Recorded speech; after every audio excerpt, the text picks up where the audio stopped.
വലിയ ദുരന്തത്തിന്റെ നടുക്കം മാറാതെ രാജ്യതലസ്ഥാനം. അപകടം നേരിൽ കണ്ടവരുടെ ഉള്ള് ഇപ്പോഴും പിടയുകയാണ്. പെട്ടെന്നുണ്ടായ തിക്കും തിരക്കുമാണ് അപകട കാരണമെന്ന് ദൃക്സാക്ഷികൾ 24-നോട് പറഞ്ഞു.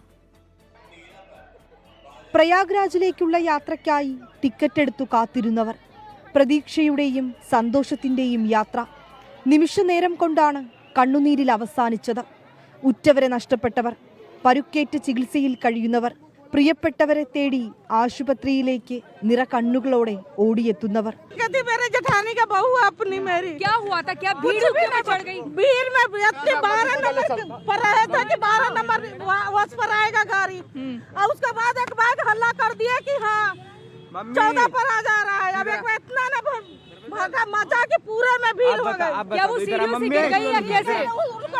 ദുരന്തം നേരിൽ കണ്ടതിന്റെ ഞെട്ടലിലാണ് ഡൽഹി സ്വദേശിയായ വേദ് പ്രകാശ്. 14-ാം നമ്പർ പ്ലാറ്റ്ഫോമിൽ ട്രെയിനിനായി കാത്തു നിൽക്കുമ്പോഴായിരുന്നു അപകടം.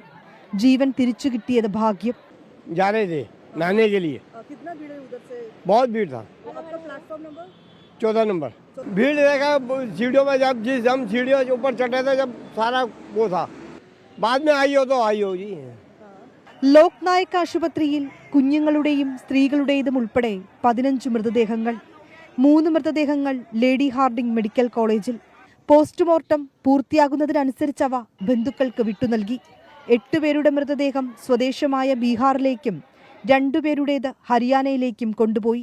പ്രതീക്ഷയോടെ ആരംഭിച്ച യാത്ര പകുതി വഴിയിൽ അവർക്ക് പ്രിയപ്പെട്ടവരെ നഷ്ടമായി. ഒടുവിൽ ഉറ്റവരുടെ മൃതദേഹവുമായി നിറകണ്ണുകളോടെ മടക്കം. ഡൽഹിയിലെ ലോക് നായക് ആശുപത്രിക്ക് മുന്നിൽ നിന്ന് ക്യാമറാമാൻ ആശിഷ് മട്ടുവിനൊപ്പം വിനീത VG 24.